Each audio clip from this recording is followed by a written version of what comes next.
시간 자리에서 일어나셔서 우리 주신 하나님의 말씀을 함께 보시겠습니다.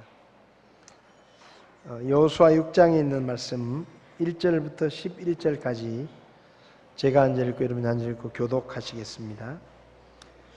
이제 이스라엘 자손으로 인하여 여리고는 굳게 닫히고 아무도 나가지 아니하며 아무도 들어오지 아니하더라.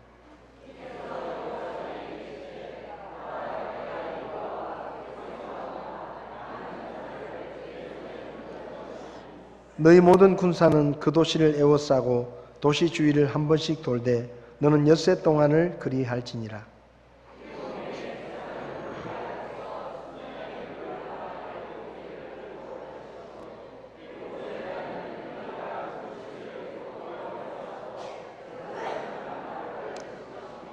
제사장들이 수량의 뿔나팔을 길게 불어 너희가 나팔 소리를 들을 때 온 백성은 큰 소리로 외칠지니라. 그리하면 그 도시의 성벽이 납작하게 무너져 내리리니 백성은 각각 곧장 자기 앞으로 올라갈지니라 하시니라.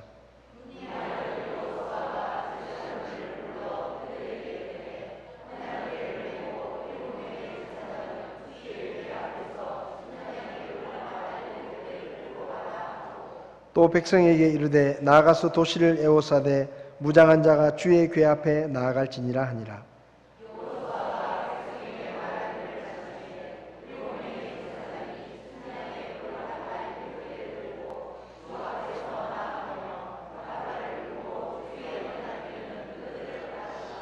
또 무장한 사람들은 나팔을 부는 제사장들 앞에서 가며 후위대는 궤 뒤에 가고 제사장들은 가면서 나팔을 불었더라.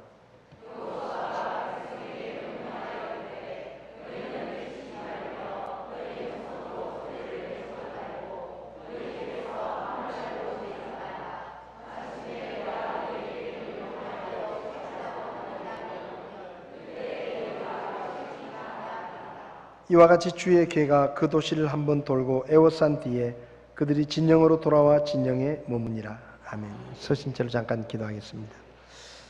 살아계셔서 말씀하시는 하나님, 이 시대를 살아가는 저희들에게 세상의 지혜보다 하나님의 말씀이 필요하고 하나님의 지혜가 필요합니다. 오늘 말씀으로 하늘의 지혜를 우리에게 가르쳐 주시고 우리가 이 시대 가운데 주님이 기뻐하시는 삶을 살 수 있도록 우리를 가르쳐 주시기를 주님 앞에 기도합니다. 부족한 종의 연약함을 감추어 주시고 오직 하나님의 말씀만 선포되게 종을 써 주시옵소서. 예수님의 이름으로 기도했습니다. 아멘. 자리에 앉으시겠습니다.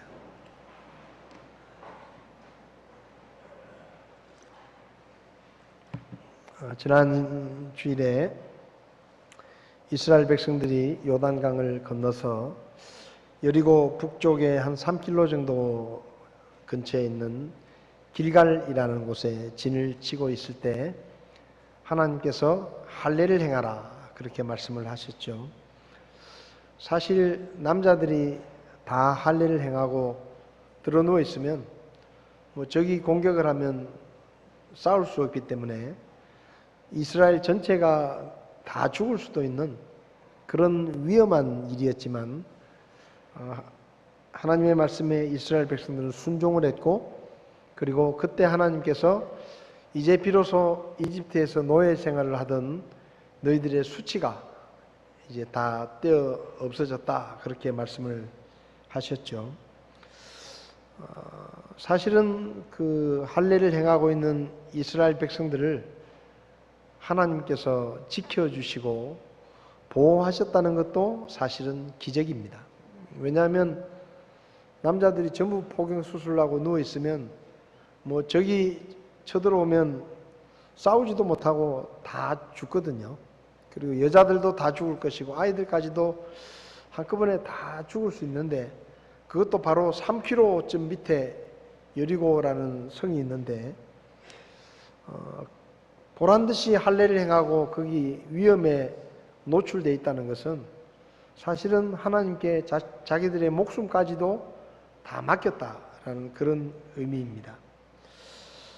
그렇게 하고 난 다음에 할례가 끝나고 이제 하나님께서 이스라엘 백성들에게 여리고를 공격하라고 말씀을 하시는데 근데 오늘 본문을 보면 하나님께서 여리고를 공격하라고 말씀을 하시는데 아주 이상한 말씀을 하십니다. 우리가 들어도 이상하고 상식적으로 볼 때 저게 무슨 말인가 하고 이상하게 생각될 만큼 그런 이상한 말씀을 하셨는데 그 말씀이 뭔가 하면 첫 번째는 이겁니다. 내가 여리고와 그 왕과 강한 용사들을 내 손에 넘겨주겠다. 2절 말씀에 그랬죠. 여호수아에게 내가 여리고와 그것의 왕과 강한 용사들을 내 손에 넘겨주겠다. 뭐 거기까지는 좋아요. 하나님께서 우리가 저 여리고성을 정복하도록 도와주시겠구나. 근데 그 다음에 하신 말씀이 내가 작전을 이야기해 줄 텐데 그 작전은 이렇다 하고 말씀하시는데요. 모든 군사는 도시를 에워싸고 도시 주위를 6일 동안 매일 한 바퀴씩 돌아라. 그리고 그 돌 때 그냥 마음대로 서서 돌지 말고 제일 앞에 무장한 자들이 가고 그 다음에는 7명의 제사장들이 수량의 뿔나팔을 불고 그 다음에는 하나님의 궤를 맨 제사장들이 가고 그 다음에 그 궤를 지키는 후위 부대가 가고 그리고 나머지 군대는 그 뒤를 따라가면서 매일마다 6일 동안 성을 한 바퀴씩 돌아라. 그리고 7째 날이 되면 7바퀴를 돌아라. 그리고 나팔을 부는 제사장들이 나팔을 길게 불면 그게 신호다, 신호. 그 길게 불면 그 소리가 들리면 있는 힘껏 다해서 큰 소리를 쳐라. 그러면은 그 여리고성의 성벽이 성경 표현에 의하면 납작하게 무너져 내릴 것이다. 그러면 올라가서 그 성을 정복해라. 이게 하나님께서 말씀하신 작전이었습니다.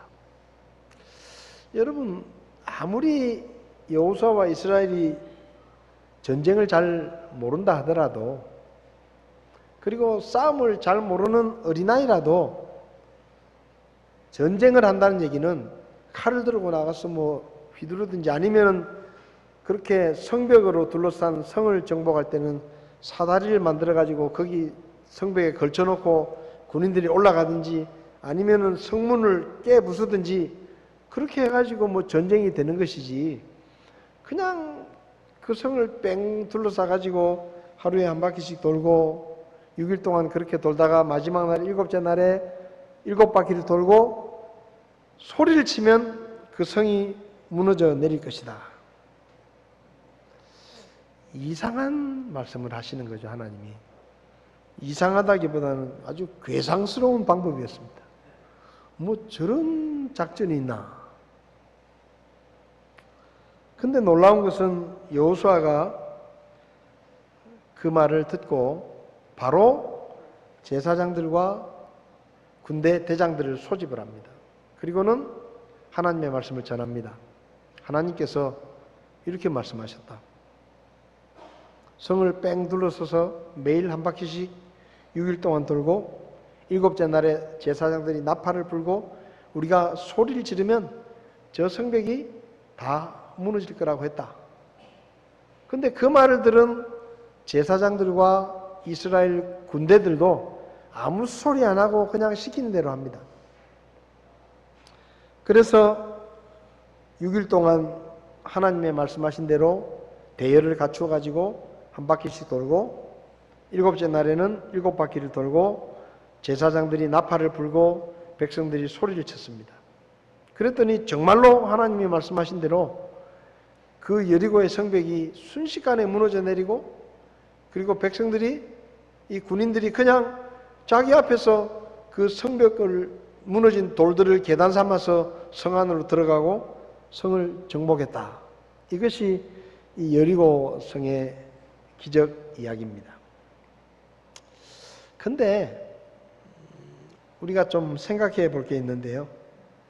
이 이야기만 들으면 야, 여리고 성은 하나님이 도와주지 않으면 이스라엘 백성들이 자기 힘으로는 정복할 수 없는 어마어마한 크기의 성이고 수많은 사람들이 살고 있는 큰 성이겠구나, 이렇게 생각을 하게 됩니다. 사실 성경을 읽기만 읽으면 그렇게 생각이 돼요. 근데 이스라엘에 가가지고 여리고 성이 있던 자리를 가보면 에게? 이런 생각이 들어요. 뭐 여리고 성이 뭐 이래? 이런 생각이 들어요. 너무 작아요. 근데 그렇게 큰 성이 아니었다는 걸 성경을 보면 좀 알 수가 있습니다. 예를 들면 본문 1절을 보면 이제 이스라엘 자손으로 인하여 여리고는 굳게 닫히고 아무도 나가지 않고 아무도 들어오지 않았다.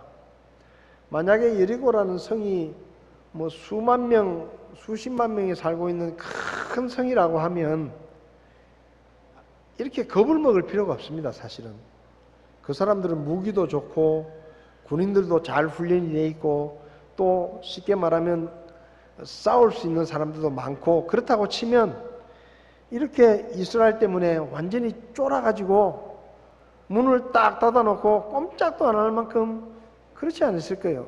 싸울 생각도 좀 했을 겁니다. 또 이 2장을 보면 라합이라는 이 장녀가 나오는데, 그 라합이라는 여자의 말을 들어보면 이 여리고 사람들은 이스라엘하고 싸울 생각을 감히 하지 못하고 그냥 문을 딱 닫아놓고 버티기 작전에 들어가요. 버티기. 그러니까 만약에 여리고가 큰 성이었다고 하면 이렇게까지는 안 했을 거예요. 그래도 좀 싸울 그런 뭔가 마음이라도 먹었을 텐데 여리고라는 성이 그렇게 크지 않았기 때문에 아예 뭐 겁을 먹고 꼼짝도 안 한 겁니다.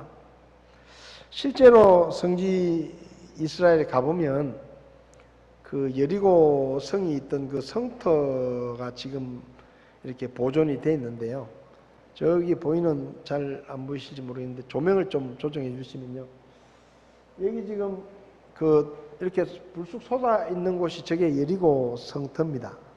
근데 그 옆에 빨간 지붕이 저 앞에 보이는데 저기는 엘리사의 샘이라고 하는 물이 아주 풍부한 그런 샘이 있습니다. 근데 그 역사학자들이나 고고학자들의 발굴에 의하면 여리고성의 이 발굴을 해보면 지금 저기 있는 엘리사의 샘 정도까지 아마 여리고성이 이렇게 성벽의 흔적들이 나오거든요. 그러니까 실제로 여리고성이라는 것이 그렇게 우리가 생각하는 만큼 그렇게 크지 않다. 그래서 고고학자들의 그 발굴 그 결과에 의하면 여리고성은 아마 32,000평방미터 정도 되는, 우리식으로 말하면 한 10,000평 정도, 10,000평. 이 넓이가 10,000평 정도 된다는 얘기죠. 축구장 5배 정도 크기입니다. 축구장 5배 정도 크기. 크지 않죠. 그리고 거기 살았던 사람들은 아마 한 3,000명 정도 살았을 것이다. 이렇게 지금 저기 여리고의 모형이 있는데 그런 정도의 보통성이었습니다. 보통성. 뭐 대단한 성이 아니고. 근데 이 여리고라는 성이 특징이 뭔가 하면 다른 성하고는 다르게 이 여리고는 이중 성벽을 가지고 있는 성이었습니다. 저기 보면요. 이렇게 아주 언덕이 솟아있고 거기를 두 개의 벽이 둘러싸고 있는데 이 성벽이라는 게 대단한 겁니다. 이 바깥쪽 성벽은 한 4m 정도 높이를 바위를 쌓아가지고 성을 쌓았습니다. 4m 정도 높이를. 그리고 그 4m 정도 높이의 돌벽 위에 흙을 쌓아가지고 한 7m 정도를 흙을 쌓고, 그리고 이게 이렇게 솟아 있잖아요. 솟아 있는 그 지형을 이용해 가지고 성벽을 쌓고는 거기다 흙으로 메워 가지고 그 성벽 위가 아주 평평합니다. 그리고 성벽 위가 좁은 곳이 한 5m 정도 됩니다. 5m.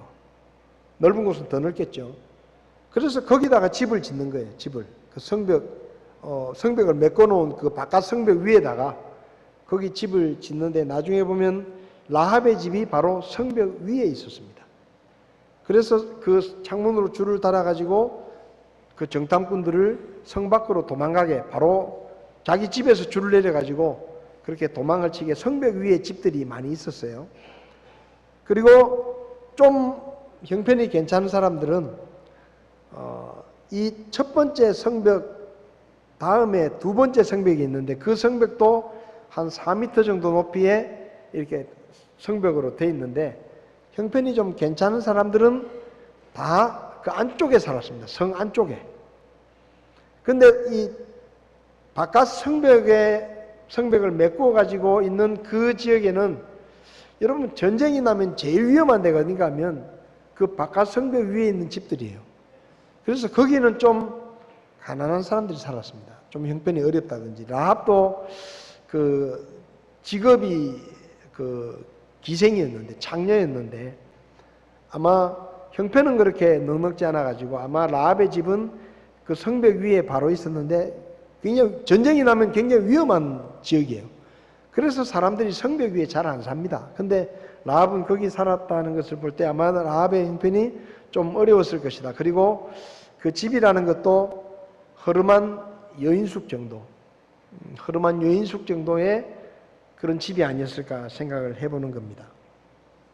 자, 그런데 문제는 뭔가 하면 이렇게 두 개의 성벽으로 딱 돼 있었는데 그래서 바깥에서 보면 이 성이 어떻게 보이는가 하면 완전히 한 15m 되는 성벽으로 뺑 둘러갈 수 있는 거예요.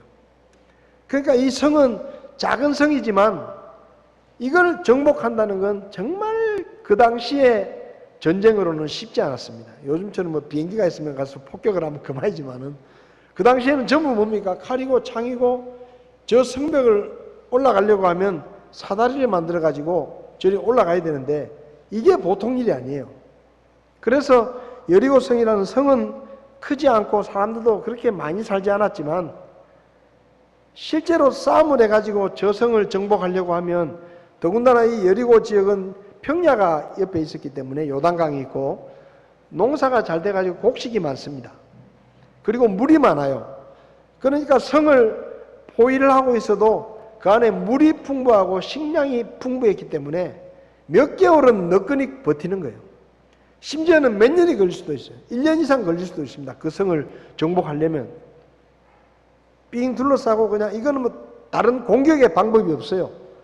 이기는 방법은 그냥 삥 둘러싸고 거기서 물 떨어지고 식량이 떨어져 가지고 손 들고 항복합니다라고 나올 때까지 기다릴 수밖에 없어요. 그 당시에 이 전쟁 방법으로는 요즘처럼 뭐 미사일이 있거나 뭐 이런 게 아니잖아요.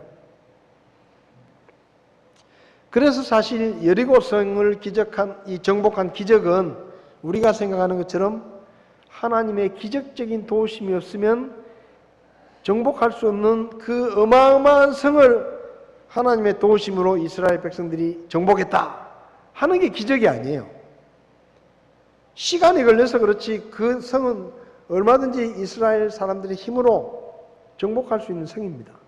뭐 시간이 얼마나 걸릴지는 모르지만 뭐 6개월이 걸릴지 1년이 걸릴지 아니면 2년이 걸릴지 모르지만 하여튼 시간이 가면 이스라엘 사람들이 얼마든지 정복할 수 있는 그런 성이었어요. 그러면 여리고성을 정복한 그 사건이 왜 기적이냐?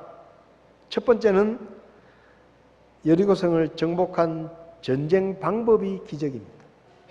전쟁 방법이. 보통 전쟁을 하면 뭐예요? 그런 높은 성벽이 서 있는 성을 정복하려면 제일 먼저 해야 되는 게 사다리를 만드는 사다리. 높은 사다리를 만들어야 돼요.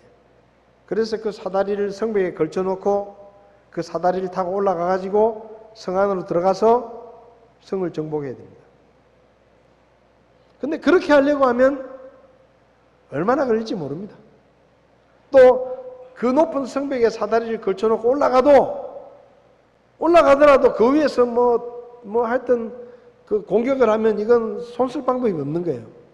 요즘처럼 무슨 무기가 좋아가지고 총이 있거나 뭐 대포가 있는 게 아니니까. 근데 하나님께서 이스라엘 백성들에게 이야기하신 작전이 뭐냐? 야, 사다리 만들 필요 없다. 너희가 저 성을 공격할 필요 없다. 활 하나 쏠 필요 없다. 그냥 내가 시킨 대로 해라. 대열을 갖추어서 성을 빙빙 둘러싸고 매일 한 바퀴씩 6일 동안 돌아라. 그리고 마지막 날에는 7바퀴를 돌고 소리를 치면 절대 무너지지 않을 것 같은 그 여리고의 바깥 성벽과 안쪽 성벽이 납작하게 무너져 내릴 거다. 그러면 그냥 그 성벽이 무너져 내리면 돌들이 막 흘러내려와 가지고 바깥쪽으로 무너지면 이 사람이 올라갈 수 있는 계단처럼 이렇게 길이 생기잖아요. 그러면 그냥 그리 올라가서 그 성을 정복해라. 이게 하나님의 방법이었습니다. 뭐가 기적입니까? 사람이 상상할 수 없는 방법으로 여리고 성을 무너뜨렸다는 것이 기적입니다. 이게 기적이에요. 도저히 정복할 수 없는 어마어마한 성을 하나님이 도와주셔서 이겼다. 이것이 기적이라기보다는 사람이 생각할 수 없는 아주 이상한 방법으로, 말도 안 되는 방법으로 그 성벽을 무너뜨렸다 하는 것이 기적입니다. 두 번째 기적은 뭐냐? 그 여리고 성을 일주일 만에 정복했다는 것이 기적입니다. 앞서 말씀드렸지만 이 고고학 발굴을 통해서 알게 된 사실이 뭔가 하면요, 그 안에 곡식들이 굉장히 많이 있었다. 그리고 그 곡식들을 외부의 적이 탈취한 흔적이 없고 불을 질렀다. 성경을 보면 그 금속은 하나님께 바치라 그랬고 나머지는 다 불에 태워서 없애라 그랬거든요. 그리고 여리고성은 누구든지 그 여리고성을 다시 집을 지으려고 하면 집안에 자식들이 죽어나간다.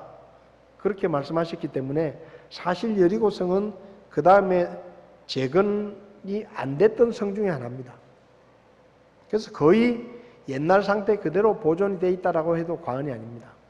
어쨌든 그 안에는 풍부한 물이 있었고 또 식량이 있었기 때문에 만약에 이스라엘 사람들이 그 당시에 자기들의 생각과 자기들의 전쟁 방법으로 여리고성과 전쟁을 했다고 하면 아마 몇 개월이 걸렸을지 혹은 1년 이상이 걸렸을지 아무도 모릅니다. 장기전이에요. 근데 이 전쟁이 장기전이 되면 뭐가 안 좋으냐? 자, 첫 번째는 요르단강을 건너자마자 첫 번째 성이 여리고입니다. 첫 번째 전투예요. 자, 첫 번째 전투가 시원하게 승리하지 않으면 이게 군인들이 사기가 떨어지는 거예요.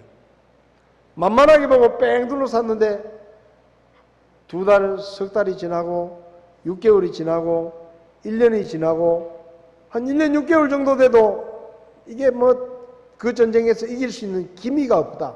방법도 없다. 그러면 군인들이 사기가 떨어지는 거예요. 두 번째는 시간을 오래 끌면 오래 끌수록 누가 불리하냐? 이스라엘이 불리합니다. 왜냐하면 이스라엘은 먹을 게 없어요. 이스라엘은 별로 먹을 게 없어요. 농사를 지은 것도 아니에요. 근데 여리고는 물도 충분하고 먹을 것도 충분해가지고 버티기 작전으로 문을 닫고 버티기 작전으로 나가면 시간이 가면 갈수록 이스라엘이 더 어려워집니다. 세 번째는 여호수아의 지도력이 위협을 받게 됩니다. 여러분, 이스라엘 백성들이 누구죠? 좋을 때는 해하다가 조금만 불편하면 지도자를 원망하고 불평하는 게 이스라엘 백성들의 전통적인 속성이에요. 그러면 전쟁을 시작했다고 합시다. 자, 여리고와 첫 번째 전쟁이에요. 그 전쟁이 이거는 뭐 칼을 휘두르고 창을 찌르고 하는 이런 전쟁도 아니고 그냥 성을 둘러싸고 기다리는 전쟁이에요.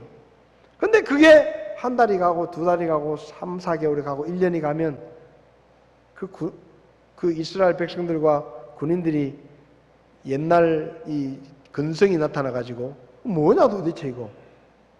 요단강을 건너와가지고 뭐 약속의 땅을 하나님 주신다 했는데 저거 하나 붙들고 지금 1년째 지금 우리가 뭐하는 짓이냐 이게. 하나님의 뜻이 맞긴 맞냐? 여호수아 당신은 도대체 뭐냐 말이지. 저거 하나도 해결 못하고 이러다 보면 여호수아의 지도력이 위협을 받게 되는 겁니다. 좋을 게 하나도 없어요. 그래서 하나님께서 직접 이 전쟁에 개입을 하신 겁니다. 그리고 얼마나 오래 걸릴지 모르는 그 어려운 전쟁을 하나님께서 직접 개입하셔서 일주일 만에 끝내버렸어요. 이게 기적이에요. 이게 기적. 여리고성의 기적은 어마어마한 성을 이스라엘이 정복했다는 게 기적이 아니고, 비록 적은 성이지만 첫 번째 성읍을 하나님의 능력으로 특별한 방법으로 일주일 만에 정복했다는 것이 바로 기적입니다. 왜 그러면 하나님께서 첫 번째 전투에 이렇게 기적을 행하셨느냐? 앞서 말씀드린 것처럼 요르단강을 건널 때 뭘 가르쳐 주셨다고요? 승리의 공식.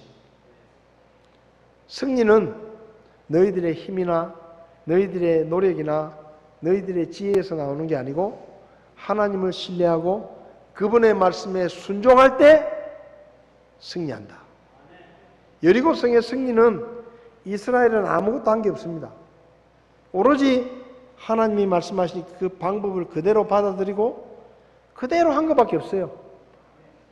하나님께서 대열을 정해주시면 그 대열에 맞춰 섰고, 그리고 6일 동안 한 바퀴 돌라 그러면 한 바퀴 딱 돌고 다시 돌아왔고, 그리고 7째 날에는 아침부터 일찍 나와가지고 7바퀴를 돌았고, 나팔을 불었을 때 소리를 질렀고, 그게 다예요.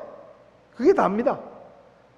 그랬을 때 성벽이 무너져 내렸고, 그리고 군인들이 성 안에 들어가서 성 안에 있는 사람들을 다 죽이고 거기를 완전히 황폐화시키고 불태워서 승리하고 정복한 것입니다. 승리의 공식을 다시 확인시키신 것이죠. 근데 그게 전부는 아니에요. 사실은 이 여리고의 기적 안에는 승리의 공식보다 더 중요한 영적인 교훈을 가르쳐 주시기 위한 또 하나의 기적이 감춰져 있습니다.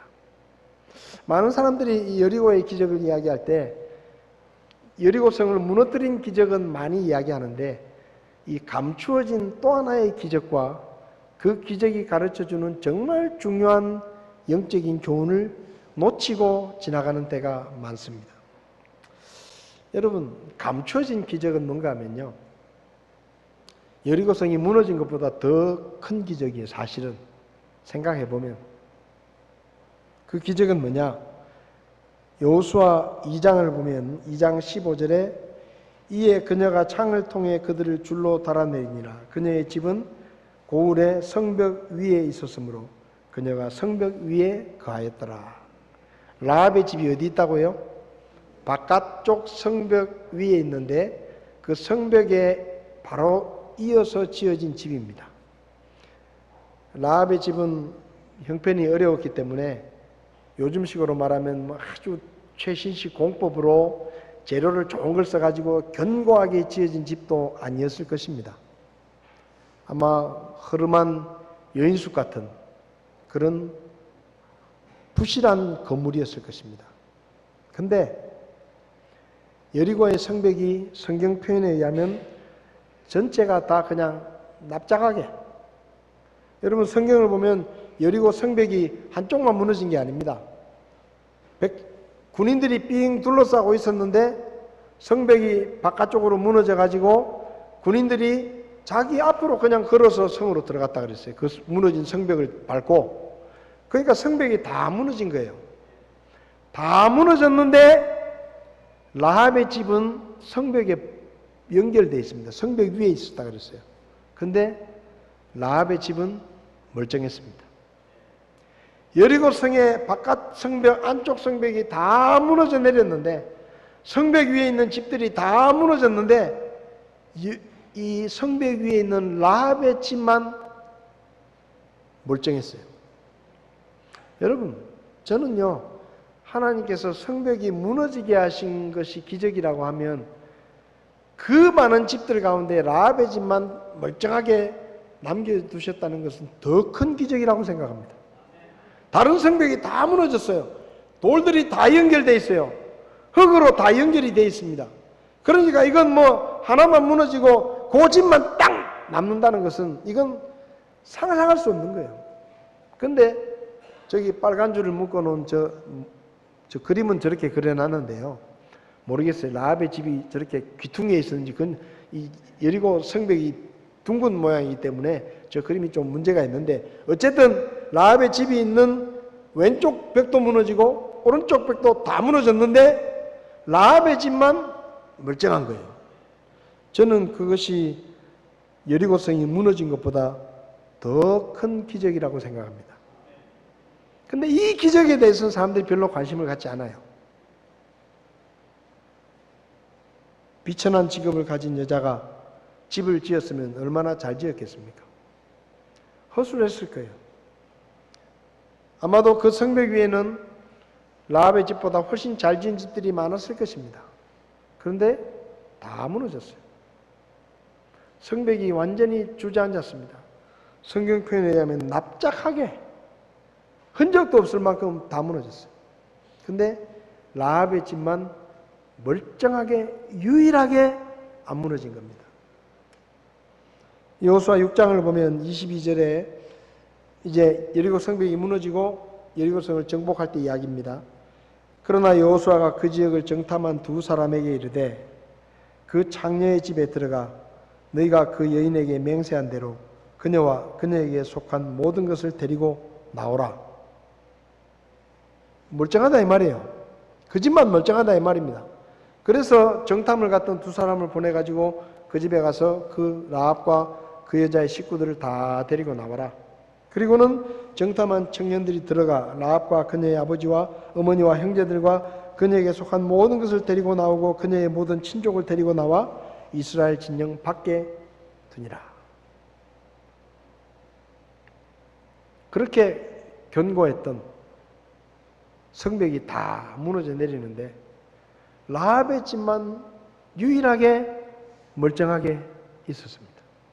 그리고 그 집안에 있는 모든 사람들은 상처도 하나 입지 않고 다 살았습니다. 여러분, 이게 사실은 더 큰 기적이에요. 어쩌면 하나님께서 여리고성의 기적을 통해서 우리에게 가르쳐 주시기 원하시는, 우리에게 보여주시기 원한 것은 여리고 성벽이 무너져서 이스라엘 백성들이 여리고를 정복했다라는 이야기보다도 어쩌면 모든 성벽이 다 무너져 내렸는데 유일하게 남아있는 그 한 집, 그 라합의 집, 그리고 라합과 그의 식구들이 다 구원받은 그 일을 통해서 우리에게 더 중요한 교훈을 하나님께서 가르치시는 게 아닌가, 저는 그런 생각이 듭니다. 그러면 왜 라합의 집만 무너지지 않았느냐? 한마디로 말하면 하나님과 그분의 말씀을 믿었기 때문입니다. 라합은 하나님을 믿었고 그분의 말씀을 믿었습니다. 여호수아 2장을 보면 이 라합이 두 명의 정탐꾼에게 이렇게 말합니다. 우리는 이 성을, 이 땅을 하나님께서 이스라엘 사람들에게 주셨다는 것을 압니다. 믿습니다 이 말이에요. 뭐예요? 이 가나안 땅을 하나님께서 이스라엘 백성들에게 주셨다는 것을 나는 믿습니다 이 말입니다. 여러분 대단하지 않습니까? 이스라엘 백성들도 안 믿었잖아요. 이스라엘 백성들도 하나님의 말씀을 안 믿어가지고 결국은 40년 동안 광야를 헤매면서 불신앙의 세대가 다 죽었어요. 근데 여리고에 사는 이방 여자인 이 라합은 뭐라고 말합니까? 내가 하나님께서 이 땅을 당신들에게 주셨다는 것을 믿는다 이 말이에요. 아니 하나님이 그 많은 기적을 보여주고 직접 말씀하셨는데도 이스라엘 백성들도 믿지 않는데 이방인인 이 여자가 믿는단 말이에요. 그리고 그 다음에 뭡니까? 우리는 당신들하고 싸울 용기가 없다. 그리고 또 이 여자가 하는 말 중에 중요한 말이 있습니다. 이 성이 멸망할 때 당신들이 우리를 구원해라. 하나님이 분명히 이 성을 멸망시키실 텐데 그 멸망시키실 때 당신들이 쉽게 말하면 하나님께 이야기를 해서 나와 우리 가족들을 죽이지 말고 살려달라고 하나님께 청해라. 그리고 하나님께서 우리를 구원하시면 우리는 살 수 있다. 뭘 믿었어요? 첫 번째는 하나님이 계시라는 것을 믿었습니다. 두 번째는 그 하나님이 가나안 땅을 이스라엘에게 주시겠다고 하신 하나님의 말씀을 믿었습니다. 세 번째는 그 멸망의 날에 자기들을 하나님께서 구원해 주실 것이라고 하는 구원의 하나님을 믿었습니다. 그렇게 얘기를 하니까 정탐꾼들이 말을 하죠. 좋다. 우리가 당신들 살려주겠다. 근데 우리가 시키는 대로 해라. 첫째, 우리가 여기 왔다 간 얘기를 절대로 다른 사람에게 말하면 안 된다. 두 번째, 우리를 지금 달아내려서 우리가 도망치게 한 이 붉은 주홍색 줄을 창문에 매달아 놔라. 그리고 세 번째, 당신과 당신의 가족들을 그 집으로 불러 모으고 절대로 집 밖으로 나가지 마라. 요거예요.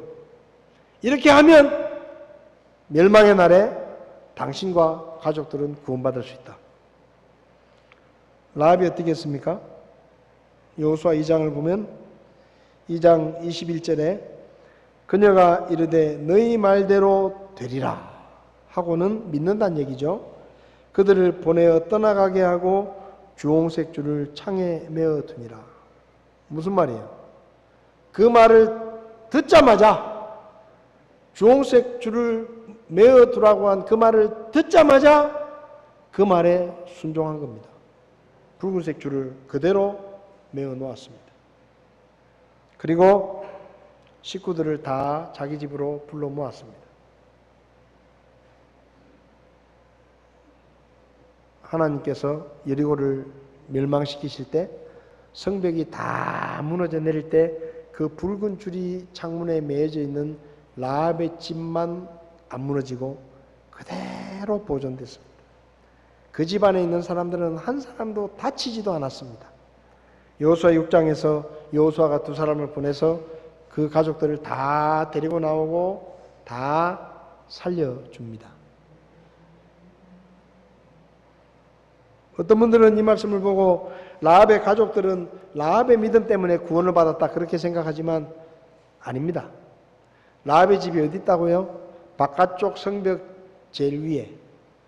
전쟁이 나면 어디가 제일 위험해요? 바깥쪽 성벽 끄트머리 있는 집이 제일 위험해요. 근데 그 라합의 집으로 라합의 식구들을 모읍니다. 자기 부모와 친척들 모으죠. 우리 집에 있어야 안전하다. 그거 어떻게 믿어요? 전쟁 나면 제일 먼저 공격을 받는 집이 그 집이에요. 근데 라합의 가족들이 라합의 말을 듣고 그 집에 모입니다. 무슨 말이에요? 믿었다 이 말이에요. 그 말을 믿었다는 겁니다. 라합이 전해준 하나님의 말씀을 믿었다는 거예요. 그리고 그 집에 있었다는 겁니다. 그건 상식적으로 보면 전쟁이 나면 제일 위험한 거예요. 근데 그 집에 모이라는 라합의 말을 믿고 거기 있었습니다. 그러면 여리고의 기적을 통해 하나님이 가르쳐 주신 영적인 교훈은 뭐냐? 구원의 공식입니다. 요르단을 통해서 보여주신 것은 승리의 공식이에요. 승리는 뭐예요? 하나님을 믿고 그분의 말씀에 순종하면 승리한다. 계속해서 승리할 수 있다. 구원의 공식은 뭐예요? 구원의 공식은 시대와 인종을 막론하고 하나님과 그분의 말씀을 믿고 순종하면 구원받는다는 겁니다. 하나님을 믿고 그분의 말씀을 믿고 순종하면 구원받는다. 여러분, 성경에 나오는 여러 일들 중에 이 여리고의 라합의 구원의 이야기는 이방인으로서 구원받은 첫 번째 사례입니다. 유대인이 아닌 이방인이 하나님을 믿고 하나님의 말씀에 순종해서 구원을 받은 첫 번째 일이에요. 근데 놀랍게도 이 라합이란 여자가 그 다음에 어떻게 되느냐? 라합이란 여자가 마태복음 1장을 보면 예수님의 족보가 나오는데 그 족보에 라합의 이름이 나옵니다. 이방 여자가 구원을 받은 것도 기적인데 그 구원받은 이방 여자가 예수님의 족보에 포함이 돼요. 그건 뭐예요? 여리고의 기적을 통해서 하나님께서 보여주신 미래에 대한 비전이 뭡니까? 하나님은 유대인뿐만 아니라 이방인이라도 하나님을 믿고 그분의 말씀을 믿으면 구원하신다는 것을 이 여리고의 사건을 통해서 보여주신 거예요. 히브리서 11장을 보면 31절에 믿음으로 창녀 라합은 정탐꾼들을 평안히 받아들이고 믿지 아니한 자들과 함께 멸망하지 않았다라고 기록합니다. 라합이 어떻게 구원받았다고요? 믿음으로. 여러분, 사실 정탐꾼들이 한 말을 생각해 보면 별로 도움이 안 될 것 같은 말씀이에요. 생각해 보세요. 멸망의 날에 이 창문에 이 줄을 메어둬라. 줄 하나 메어두는 게 뭐 그리 큰 도움이 되겠습니까? 그리고 가족들을 여기 다 불러 모아라. 그리고 집 밖에 나가지 마라. 그 성벽 끄트머리에 붙어 있는 그 집, 전쟁이 나면 제일 위험한 그 집, 그리고 성벽에 무슨 일이 생기면 제일 먼저 무너져 내릴 그 집에 식구들과 함께 거기 머물러 있는다는 것, 그게 무슨 도움이 되겠습니까? 근데 라합은 묻지도 않고 그들이 해준 그 말을 그대로 믿습니다. 그대로 믿어요. 별로 도움이 안 될 것 같은데 그대로 합니다. 붉은 주홍색 줄을 매달아 놓고 자기 가족들을 그 집에 모으고 밖에 나가지 않습니다. 그게 뭐예요? 그게 믿음이에요. 여러분, 그 믿음이 멸망의 날에 라합과 그 가족들의 운명을 바꾸어 놓았습니다. 멸망당하는 성읍에서 구원받게 한 것입니다. 어떤 사람들은 말합니다. 요즘은 사실 좀 전도하기가 참 옛날보다 더 힘들어요. 요즘 어디 가서 목사라 그러면요, 욕먹습니다. 하도 이상한 목사들이 많아가지고, 서울에 있는 어마어마한 교회가 아들한테 교회를 물려주고, 재판을 하니 마니, 요즘 맨날 TV 뉴스에 나오고요. 어제는 또 무슨 미국 선교사하고 어떤 그 여자가 자기 애가 말 안 듣는다고 때리고 성경 적으라 그래. 성경 안 적으니까 또 때려가지고 요즘 그런 뉴스가 너무 많이 나와.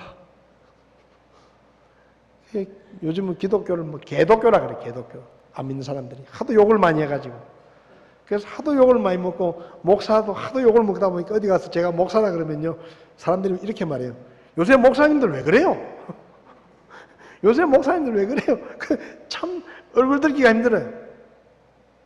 그런데 그 모든 것을 다 접어두고 오늘날 사람들에게 예수님을 믿으면 모든 죄를 용서받고 구원받고 천국에 갑니다 라고 말하면, 목사님, 예수 믿는 게 뭐 도움이 되겠나요? 뭐 도움이 되겠습니까? 그렇게 말해요. 아주 대수롭지 않게 생각해요. 붉은 줄을 매달아 두라. 그리고 그 집에서 나가지 마라. 별거 아니에요. 그렇게 들어봤자 별로 도움이 안 될 것 같아요. 근데 라합은 그걸 믿었어요. 그리고 멸망의 날에 구원을 받았습니다. 여러분, 구원의 공식을 제대로 알아야 됩니다. 하나님은 모든 여리고 사람들이 멸망당하게 될 것처럼 이 세상의 모든 사람들이 죄 때문에 멸망을 당하고 하나님의 심판을 받는다고 로마서 3장 23절과 히브리서 9장 27절에서 분명히 말씀하셨어요. 모든 여리고 사람들은 다 죽어야 돼요. 마찬가지로 모든 사람은 죄인이기 때문에 다 멸망을 당합니다. 라합이 주홍색 줄을 창문에 매달아 놓고 집안에 있으라는 그 대수롭지 않은 말을 들었을 때 구원을 받았는데, 사실 지금 우리가 전하는 복음도 그 말하고 비슷해요. 2000년 전에 예수님이 오셨는데 그분이 하나님의 아들이시고 하나님의 구원자고, 그분이 십자가에 죽으신 것이 우리의 죄 때문이고 당신의 죄 때문이고, 그분이 십자가에 부활하심으로 하나님의 아들이라는 것을 증명하셨고, 누구든지 예수 그리스도를 나의 구원자로 믿고 하나님이 보내신 구원자로 믿으면 모든 죄를 용서받고 구원을 받는다. 우리는 그 말에 아멘이 되지만 안 믿는 사람들이 들을 때는 귀신씨 날아가는 소리예요. 말 같지도 않은 소리하고.